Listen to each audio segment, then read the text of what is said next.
welcome back to the DrMBalmer channel. Right now it's 3rd of December, and that means that Christmas is coming soon.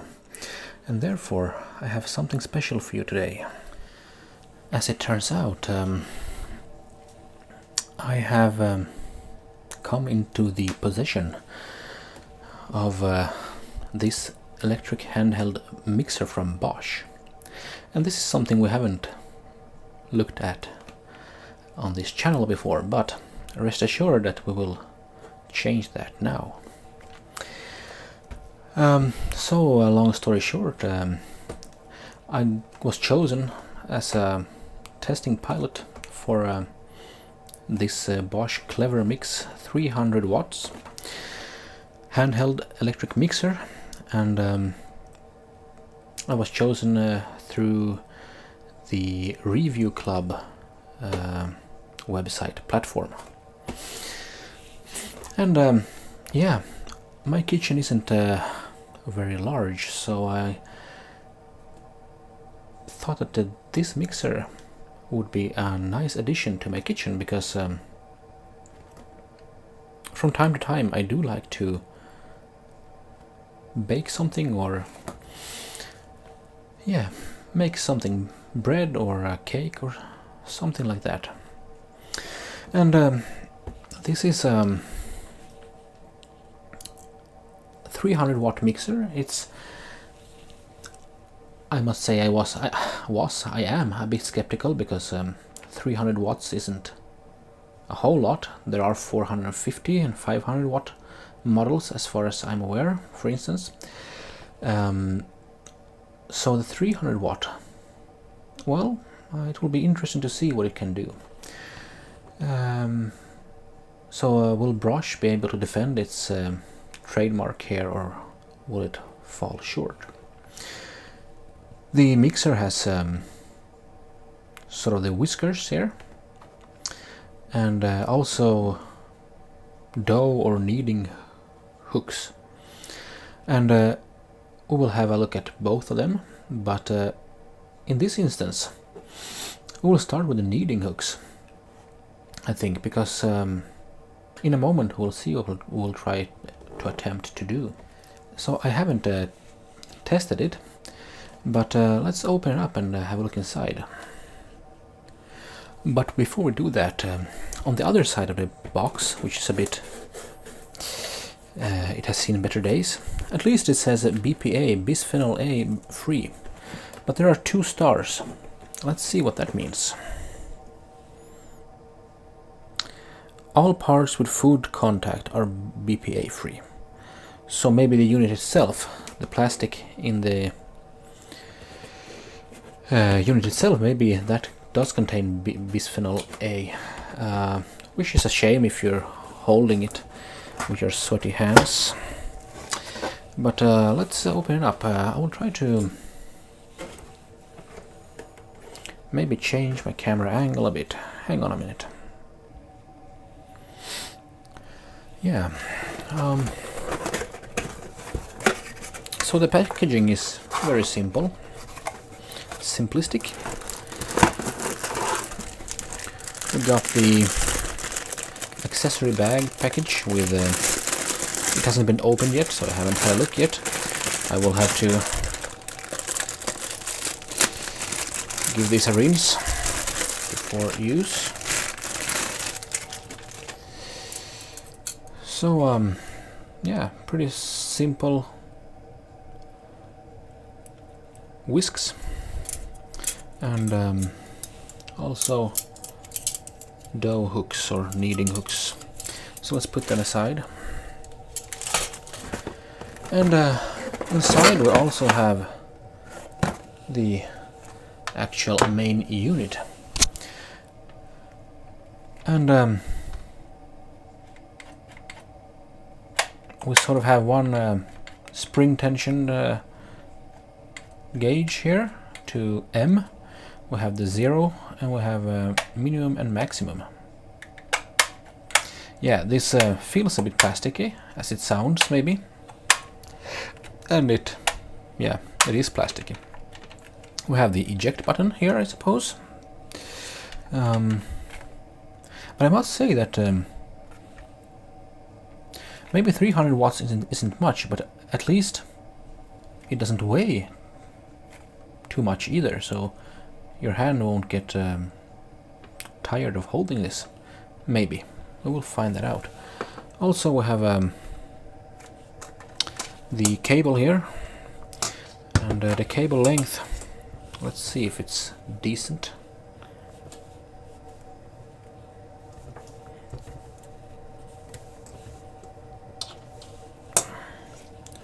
This one's giving me a hard time. So what have Bosch done here?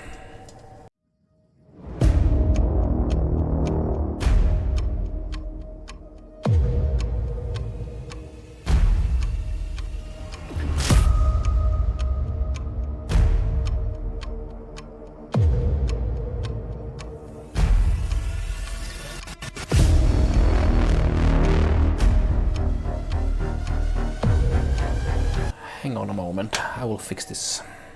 Okay, so I've brought in the correct tools for the job. Yes, this should have been included by Bosch in the package.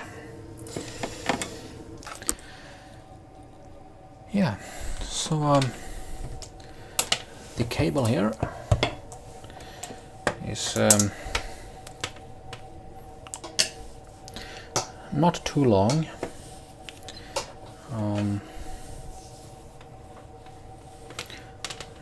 Yeah, let me measure it. So it was a hard thing to do on video, but I measured the cable lead and it was about 135 to 140 centimeters. And the unit itself, see here, yeah, about 18 centimeters long, and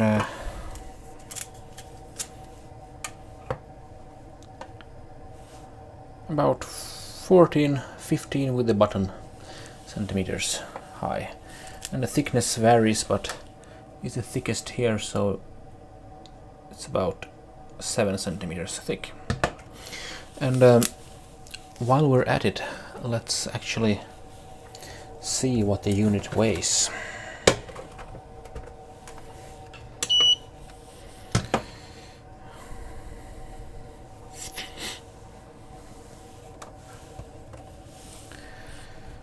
Okay, and I shall include the cable, so I will wrap it around here.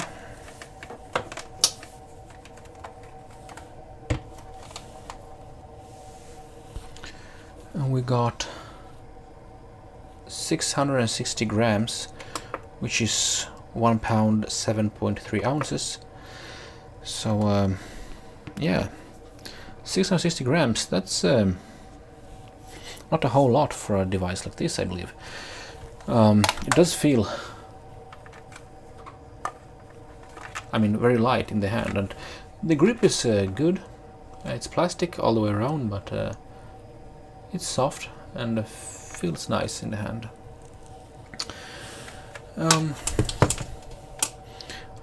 Okay, so before we move any further, allow me to give these things, these accessories, a quick rinse.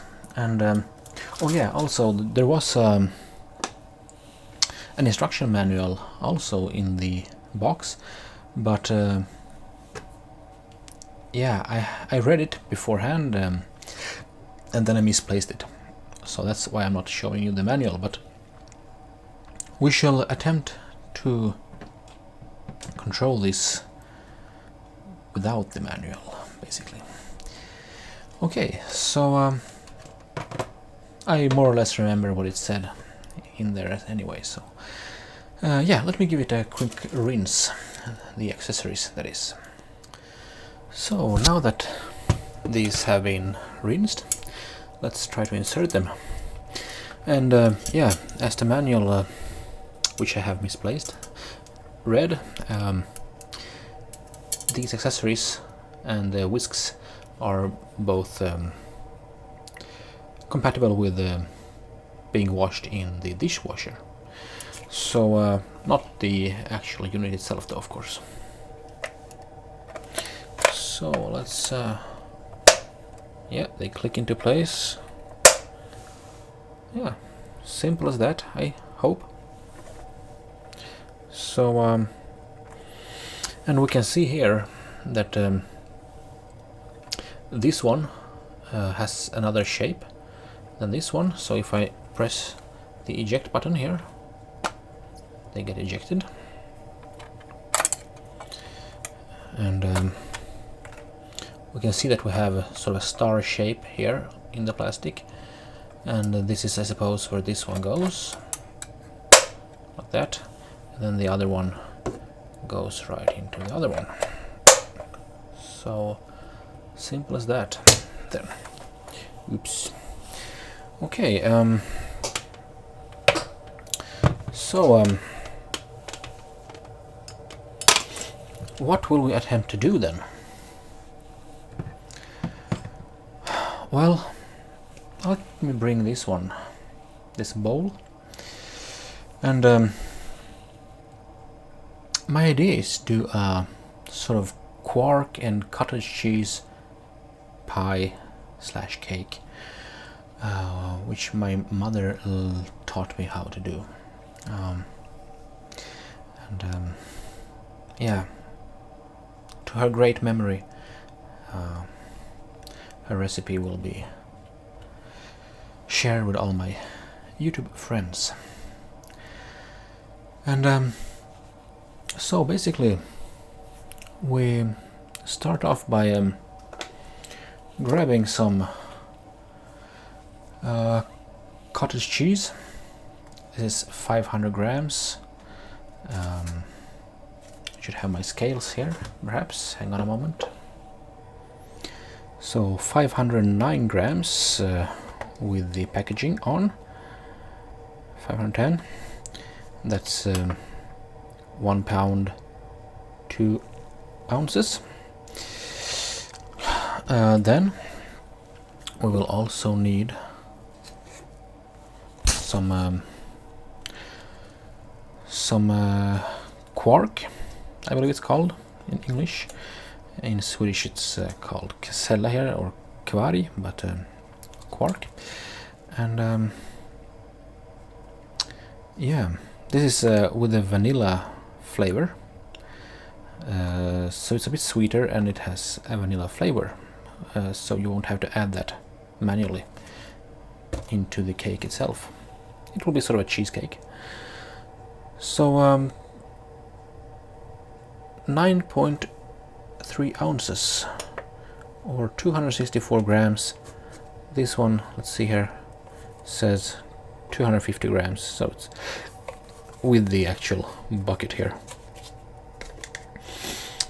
And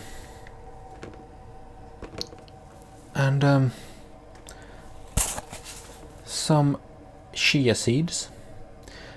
Chia seeds are not necessary, but they do make this cake sort of a bit more healthier as well, which is good. Then we'll also need some sugar and some usual flour, so we will have a look at that later, but I will require 1 tablespoon as well, so allow me to fetch a tablespoon. Alright, and let's begin then. So this, you can see that this one was best before 17th of July this year, and now it is 3rd of December. So that's all nice and good.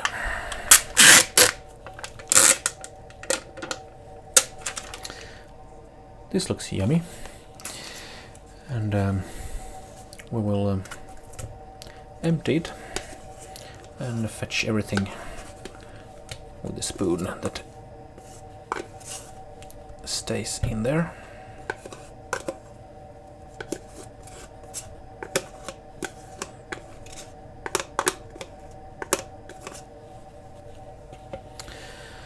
Okay. Now that we have that in there, let's continue with the cottage cheese. And it's, let's see here, best before 3rd of April. And yeah, so it's also half a year too old or so, but that's nothing to worry about when it comes to ingredients like these.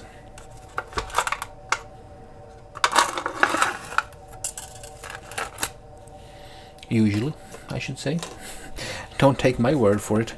I'm not responsible for any health issues that may arise if you use outdated ingredients. So don't try this at home, or I suppose.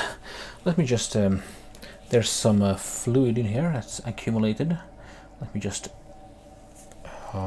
pour it off. Okay, so this is what it looks like now. And we will also dump it. There's a little bit of fluid left, but that's okay. I will dump all of this into the bowl here. Let me just refocus a bit. Oh. So this shouldn't be too much of a workload for this 300 watt Bosch hand mixer, electric hand mixer. This is not like dough for bread or something like that, and so it should handle it pretty well, I suppose. We will start off by going a bit easy on it.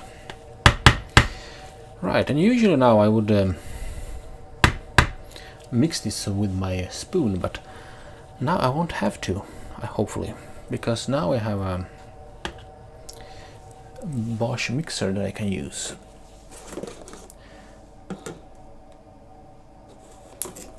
So let's attempt to use it. And I will just plug the power cord into the power outlet. Let's first just turn it on and see what it sounds like. Starting with minimum.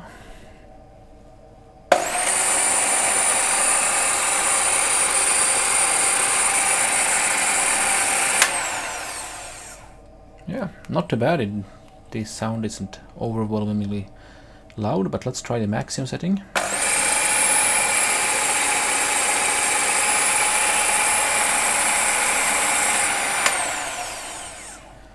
It seems to work as well, and I mean it does emit sound, that's for sure, but the sound so far isn't too aggressive on my ears, so that's very good. I like quiet machines, and let's try the M mode. Yeah, that's the instant maximum setting, so if you want to just go to max for a little while, you don't have to go both two steps there to the right. You can just go to the left and keep it there for a while, and then when you release it, it will stop. So yeah, let's try to work our way on this and see what happens.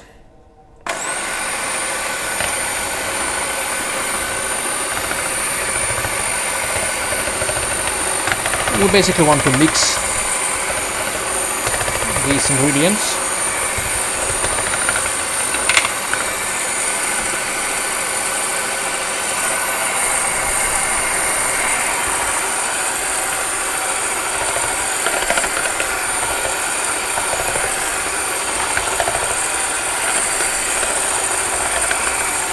Let's go to max for a bit.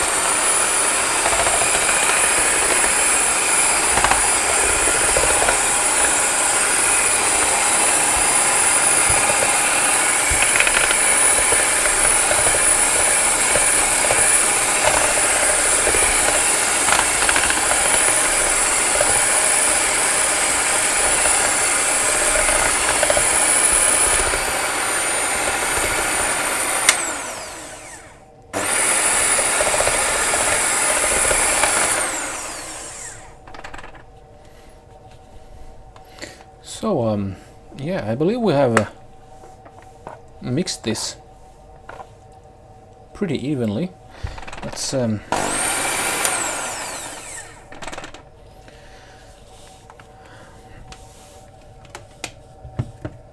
put this there. Yeah, it looks like a pretty even mass. I didn't start my clock counter, but it didn't take more than a minute. And so far so good. No indication of the engine or the motor here, electric motor, slowing down or having trouble with this one. And that's perhaps not surprising, but sure, this worked pretty well. So let's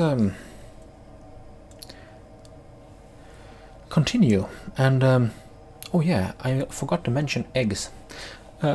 I will need 1 egg, so let me fetch that.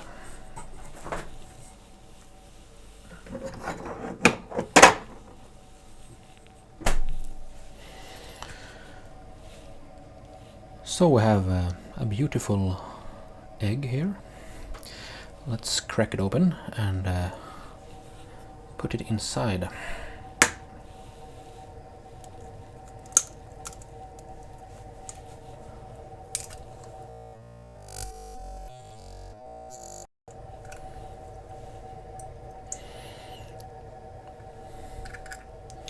Something like that.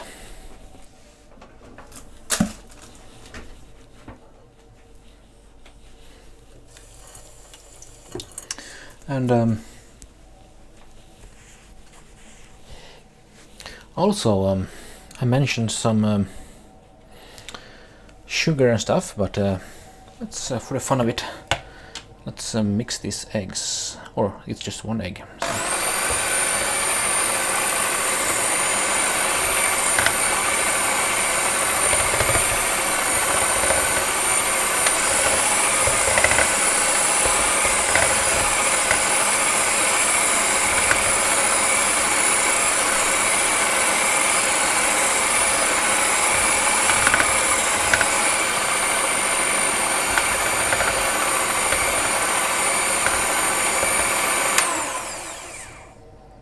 Yeah, the egg has disappeared, to my eyes at least, and yeah, it seems like a pretty even mass here.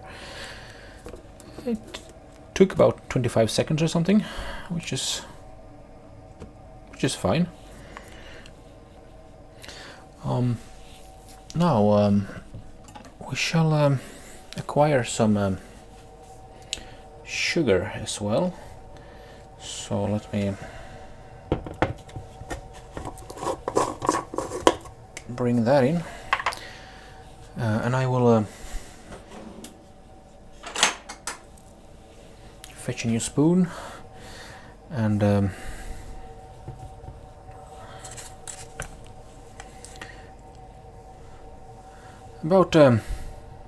so when I use flavored quark with vanilla flavor, I use less sugar because the quark itself has more sugar when it's flavored.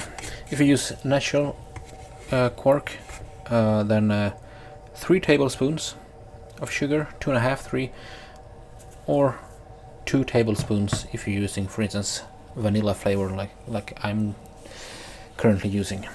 So 2 spoons of sugar have been added.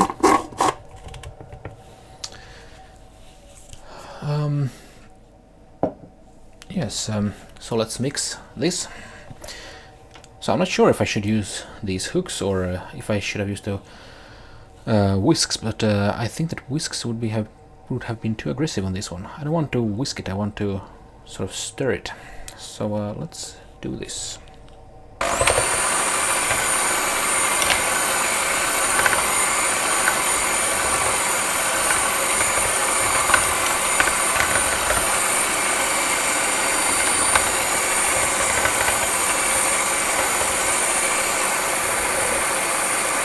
You can see the amount of vibration on my hand. It's not a whole lot. Of course I do feel a vibration.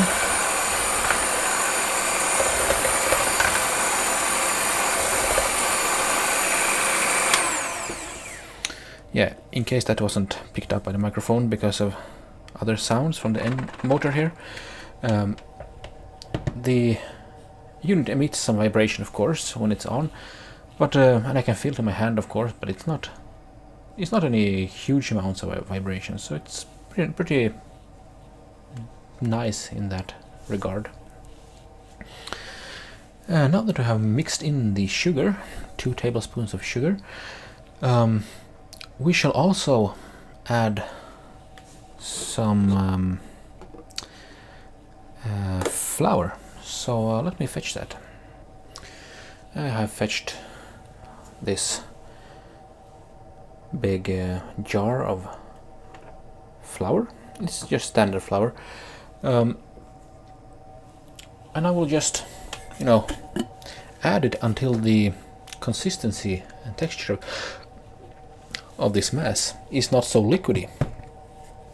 And how much you want to add is a matter of taste, but let's just add some.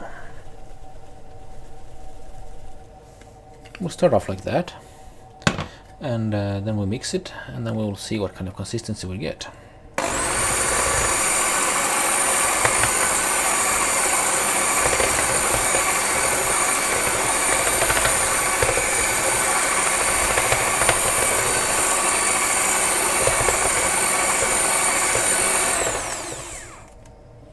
Oh, it went back to 0 on its own. Maybe I didn't quite turn it on properly until it clicked.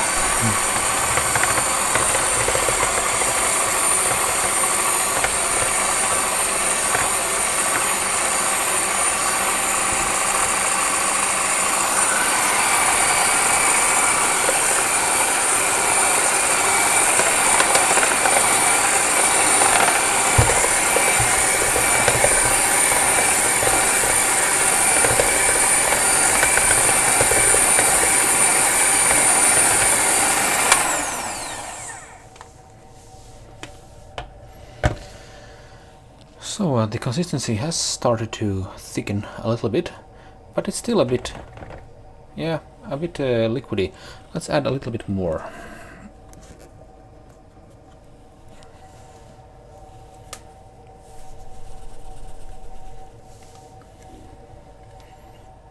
Something like that, maybe. The exact amount isn't very important, so.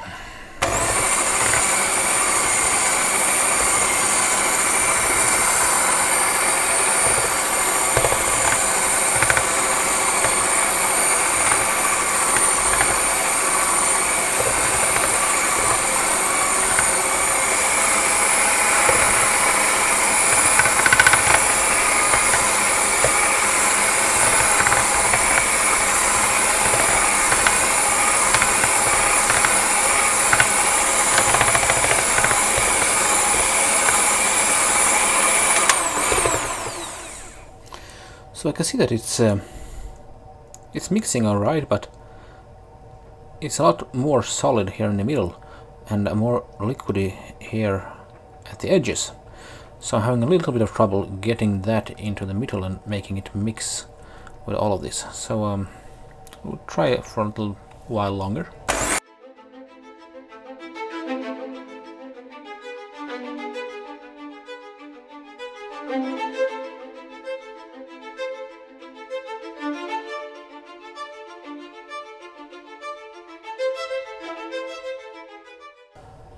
Alright, now it seems to be about the consistency that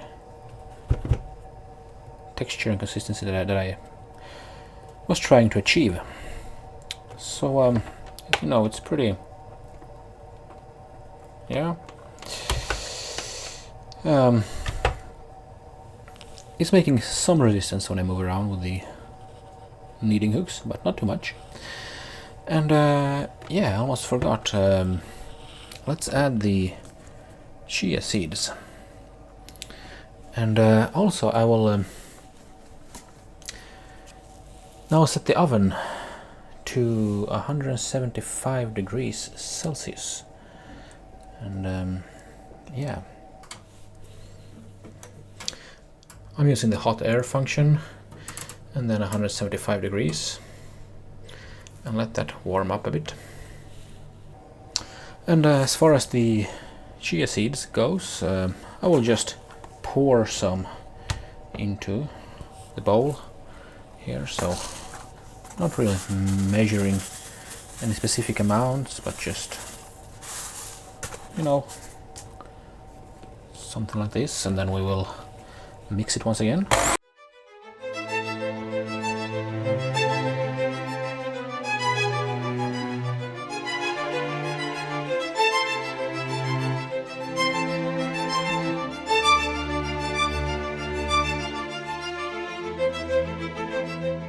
And I believe that the chia seeds actually show what I was talking about previously here, that we get a good coverage here in the middle, but on the very edge of things there are a lot fewer chia seeds there so far.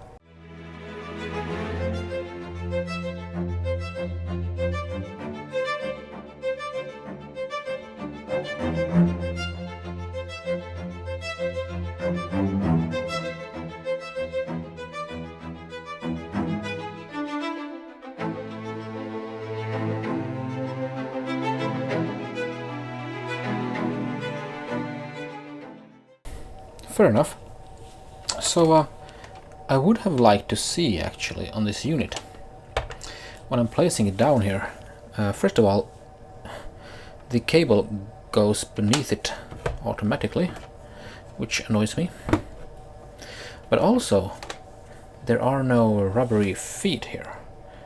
I would have added some rubbery feet so I could place it.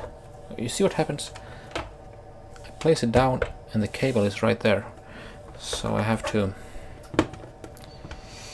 yeah, that could have been solved better, I believe, and some rubber feet would have been nice. But now let's move on to the next step. So yes, usually now I have pie form here, so usually I would have been happy like this, and I would just have poured this into the pie thingy of glass here, but I happen to have some sort of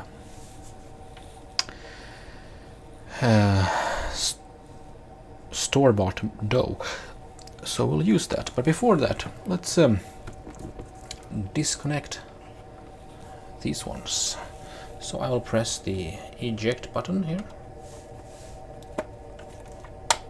and they eject, but they don't fall out, so I can safely remove them without them falling out. That's good.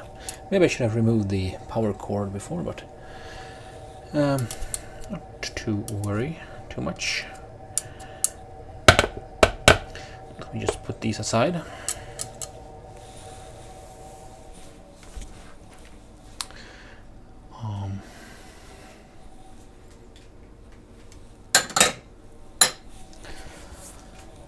And remove the power cord. So yeah, so far, I mean, it's a unit that does work pretty well actually. So far, we haven't overloaded it by forcing it to make any dough yet for bread, but at least it's a good start. And then the cable can be wound up here, I suppose, like this. And something like that, yeah. So I will place it here, and let me fetch the dough. So I have some, you see, it's reduced price because I believe as well this was best before 15th of November 23. And now it's 3rd of December, and time is 10:07. And I bought it because I don't buy store-bought dough and stuff, but because they contain a lot of crappy things. But this one is with butter, it says here, and if I check the ingredients, it says flour, water, concentrated butter, ethyl alcohol and salt, deactivated yeast, and lemon juice concentrate. So it's pretty clean product as far as I'm concerned, so it was okay to buy it, I thought. Let's open it up.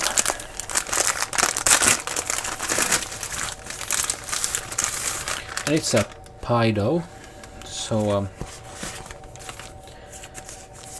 you don't have to have dough for this. You can just pour it in and put it in the oven, but yeah, it could be nice to have some dough sometime. It has some baking paper as well, so we might as well use it.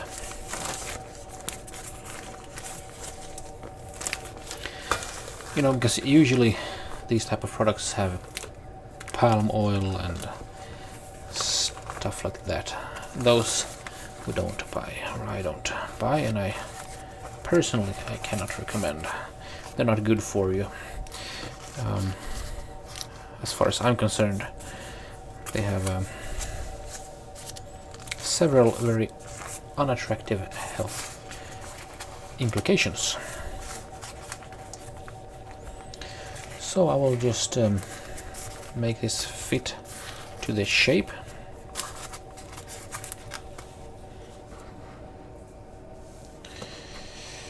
And now we'll just pour it. We'll pour our sludge.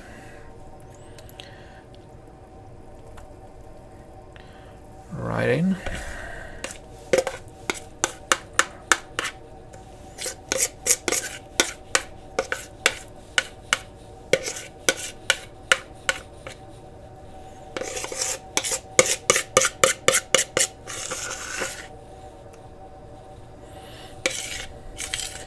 You can of course take a small taste of this when you do it yourself to see if it's sweet or sour enough for you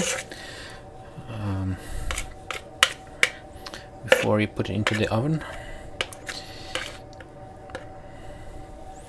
And I will just scrape all of this.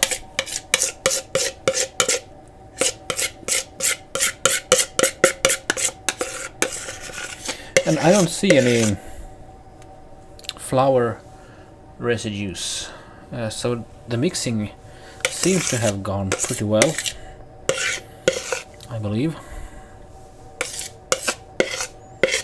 So if you have too little flour, when it comes out of the oven, it will be very liquidy, which might be a problem when you try to serve it and cut it.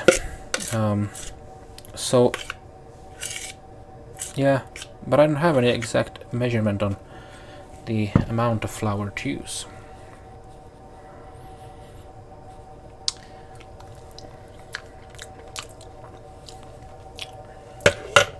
Yeah, tastes pretty good. And then I will just sort of fold the excess dough on the sides here.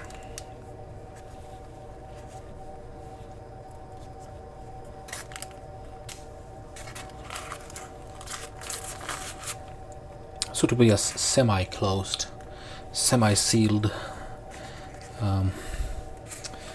pie or cake, whatever you would like to call it. So it would be a cheesecake sort of thing. With some chia seeds and okay, it wasn't very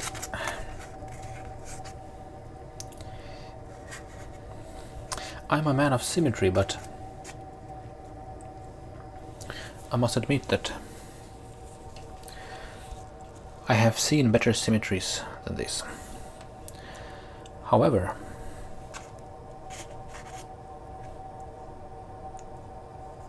it will serve our purposes well, I think. So now that it has been done, let's put it in the oven. And in it goes.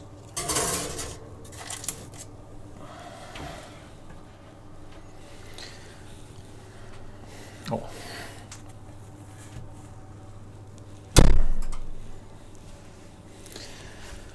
And I will set it to 35 minutes. And then we'll have a look. So there it is. Okay, let's have a look in a little while. Right, so with about 60 minutes left, so just a little bit more than half the time in, the pie is starting to get some nice color. Sorry, right there and there, and yeah. But we have about 60 minutes left to go, so let's allow it to cure a bit more.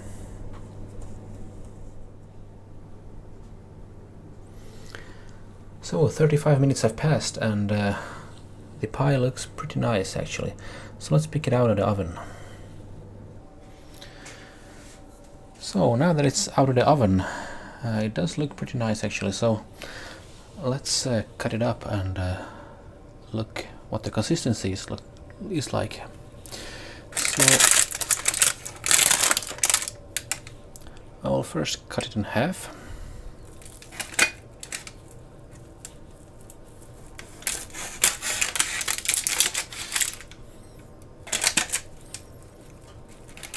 Yeah, at least it's not too liquidy at all. It's pretty good actually. So that's a start. And let's turn it around a bit.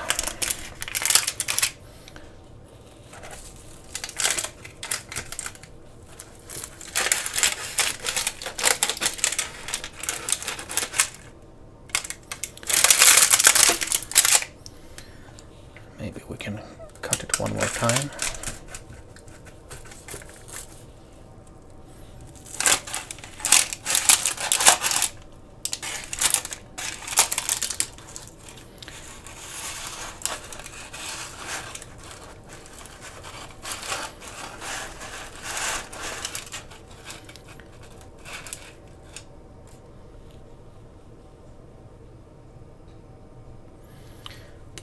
See if we can place it.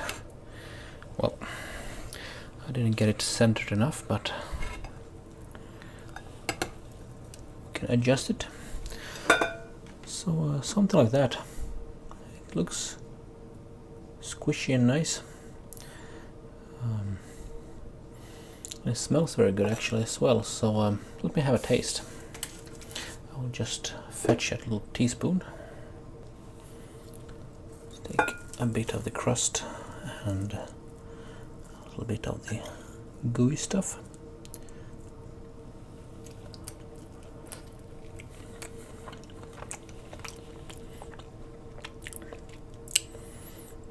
Yeah, it's good. Tastes a little bit vanilla, and texture is pretty nice. So I do like it. I could have used a little bit less flour maybe, but it's not a deal breaker either. So we can clearly see the bits of the cottage cheese there. So yeah, I would say the result is good. The mixer did mix up the ingredients pretty well, and of course this wasn't a very heavy load on the mixer itself, but in the next part we will try to mix something else. So don't miss part 2 of this series on the review of the Bosch 300 watt, what was it called? CleverMixx or something. Yeah, Bosch CleverMixx 300 watts, and we'll try to mix something else. So stay tuned, and thank you so much for watching, have a nice day. Bye bye.